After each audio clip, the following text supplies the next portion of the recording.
Alright guys, Such Grubber here again today. Hope you're all enjoying your Thursday. A lot of stuff to discuss. Some actual announcements from teams yesterday regarding substitutes and content creators, as I'm sure you guys can tell from the title and the thumbnail. Some interesting announcements, of course. We talked a while ago about the Call of Duty Friendship League. To what degree is that another potential video title for today, right? And a topic of discussion, as always. I'm sure you guys will leave your thoughts down below. Like if you guys enjoy, I would greatly appreciate it. And so would the YouTube algorithm. Subscribe if you're new.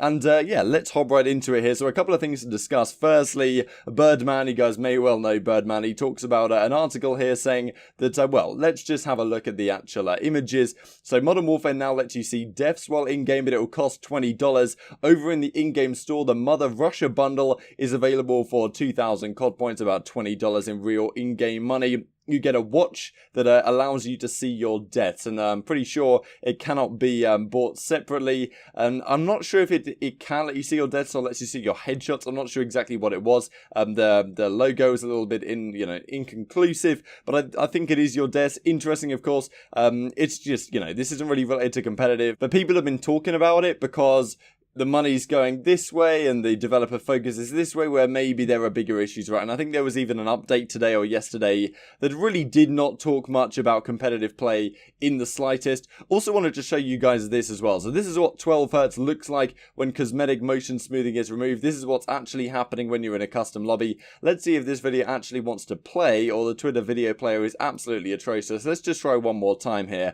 If this wants to work, maybe it doesn't. Okay, so what you can see on screen right now is 12 Hz gameplay. That isn't your computer lagging. That isn't the video lagging. You can see my face still moving around pretty decently, but that video was is in 12 Hz. That's effectively what's happened. God, the Twitter media player is absolutely atrocious, isn't it? But you get the idea, right? Let's just move on from that before it kills my eyes even further. This happened yesterday. I believe this may be continuing. 100 Thieves and Nadeshot has been running a charity stream for Gamers Outreach. They raised $50,000, and way more than that, I imagine now, plus for Gamers Outreach, and they've been doing some things that surrounding if you donate this much, then you'll have to do, Nadeshot will have to do XYZ. Now, the $50,000 mark being reached means that Nadeshot said in this clip I'm about to share with you guys that he will compete in the CDL this season in one of the amateur tournaments, get a team together and actually, enter and play, and that would be a very exciting prospect. So certainly something to look forward to. We know there's going to be amateur tournaments going on at the main Call of Duty events. You've got the main side of things with the 12 professional teams. Of course, there won't be 12 at each weekend. There'll be like 6 or 7 or whatever the exact number is. Probably even less than that, actually, because they only play 5 games. Whatever, I forget exactly how many they are each weekend. But at some of these events, there will be amateur events throughout the season, where Nadeshot will decide at one point to, okay, let's put together a team and come and play. How mental would that be? Let's say you got Big Timer back. Merk, of course, who was one of the OGs for sure. We talked about yesterday, probably going to be back on the casting desk for the upcoming season. But he says, I would like to play Charlie Intel. It's happening. If you're serious, I'm down. I too would like to enter into battle. I would like to coach. Could you imagine how cool this would be to get something like this going?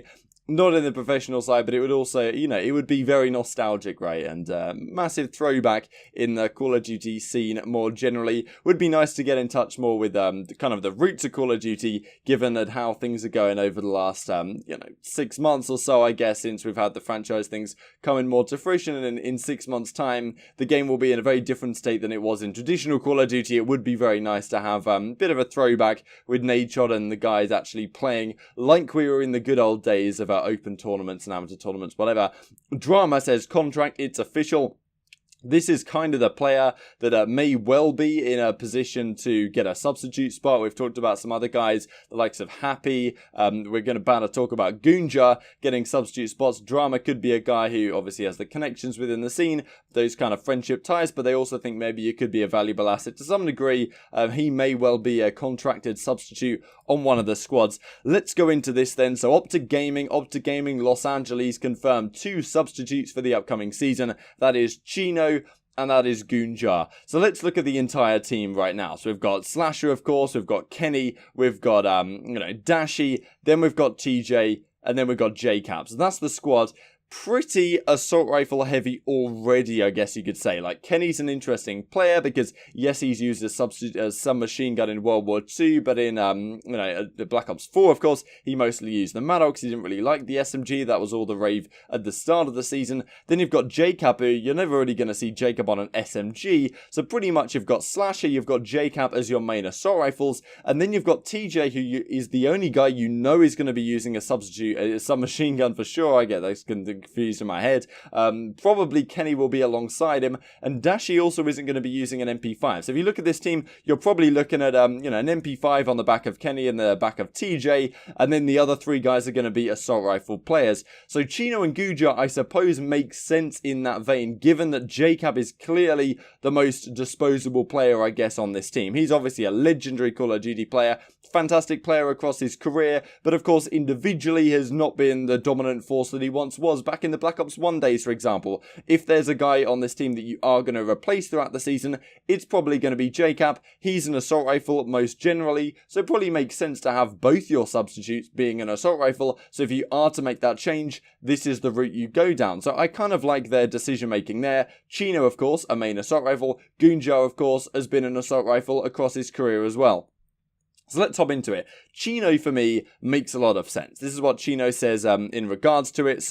And we also get an announcement from OpTic saying that their coach announcement will be coming very soon indeed. Apparently, Sender was even linked to this team, but then, of course, he went over to that Chicago team as well that we talked about maybe yesterday or the day before. So this is what Chino has to say. Very happy and blessed for this opportunity. Going to be the best teammate I can be to the guys, and hopefully we can make this year special. So a lot of people don't like OpTic, of course. Formerly OpTic fans. OpTic, of course, in the current sense is not exactly what it was, but those guys now mostly, I guess, went over to NRG, went over to the Chicago Huntsmen to support that team, and a lot of the players who, are on OpTic are now not exactly, they're feeling the wrath of the community, I guess, and it's kind of funny how OpTic Gaming has, within the space of a few months, become the new 100 Thieves in a sense. They still have some of the players from the old season, but also the likes of TJ and Dashi, who were revered in the past season, are now going to be, they're not looked upon so favourably, right? I guess that's a way to look at it. But Chino is a guy who pretty much everyone loves, right? His stream has done super well.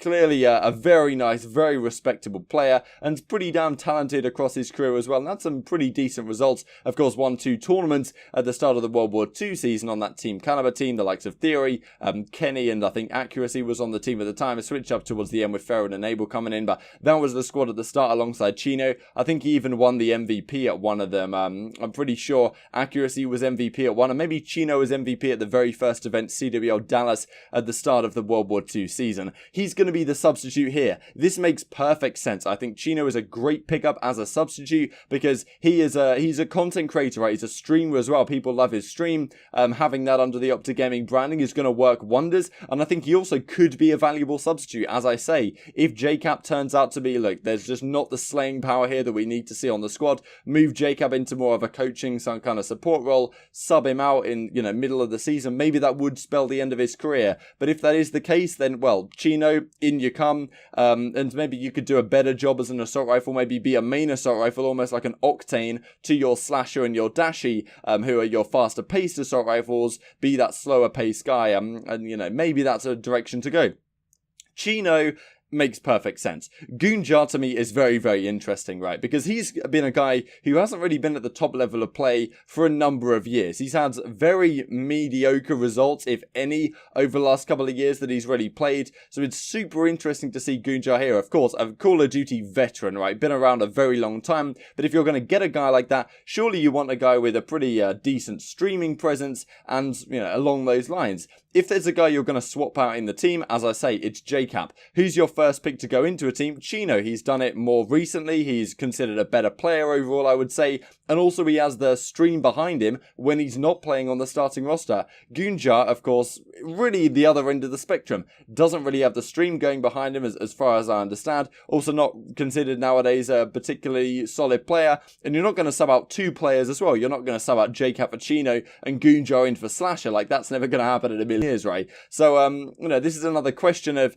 is Goonjar here just because he has friendship ties? Does he think he can, add something, along the strategic lines, I guess. And Goon says, I'm very happy with the opportunity that's been given to me. Feels good to be a part of something special. Thanks to everyone for the support. It's awesome to see. Jacob says, welcome, brother Jev, which I guess speaks to this whole friendship attitude. So moving onwards from that, before we finish the video then, Florida Mutineers, welcome at OpTic MaNiaC to the crew. So MaNiaC, of course, a pretty legendary name within the scene, former Halo champion, I guess. I'm pretty sure he won championships back in his day. Then, of course, with OpTic Gaming, part of the OpTic house, right, when all the mad stuff was going down a few years ago, and that was all the most entertaining thing in the scene. Him and Bose, you know, streams. He streams relatively often. I think he's a little bit hit or miss, though, from what I hear. Sometimes he'll stream very consistently for a long period of time. Sometimes he'll kind of fall off, make some vlogs here or there. Doesn't really upload to YouTube that much. So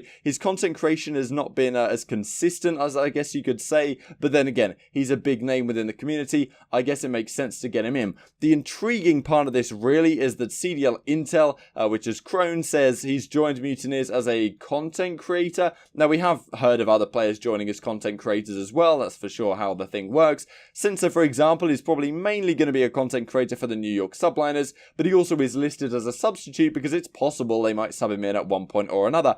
Now, what's interesting is that he says that it's possible that MaNiaC is actually a substitute, listed as a substitute for the Mutineers team. And interestingly, the Call of Duty League Twitter retweeted it. That's not something you would expect to happen if he was just on the sidelines. Contrary to that, though, is this screenshot that I brought up. So on the Reddit thread for this, I'm confused by this move. Content creator, Mutineers say yes. Now, despite the fact that they said yes, maybe you'll say, okay, that puts things out the window, right? And now, of course, he's definitely a content creator, not a substitute. That's not how things work. But it's possible the Mutineers are just saying that yes, he's a content creator, but it doesn't necessarily discount that he's listed as a substitute technically. So that could be in the ballpark. Who knows?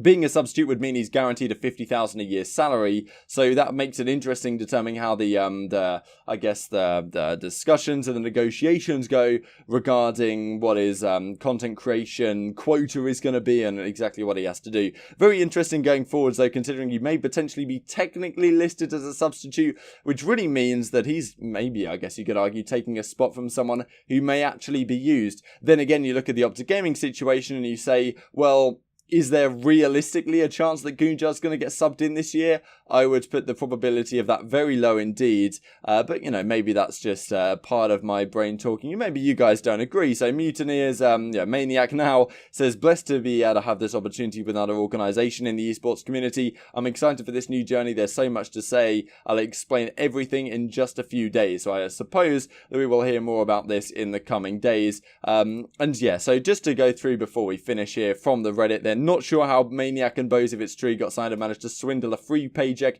from doing absolutely nothing in the past 4 to 5 years. Let's take a moment to understand how important networking and friendships are for a career. That's how the world works. Don't burn any bridges. So, I don't want to go into this discussion again. Went through it a few days ago, the value of networking, but also some of the guys that aren't getting these spots, maybe they haven't had the opportunity to do because they haven't been around so long, right? Which is another side of the argument. So yeah, hope you guys enjoyed the video. Like if you did, subscribe if you're new as always. Leave all your thoughts down below and the YouTube algorithm would appreciate that as well. Thanks for watching.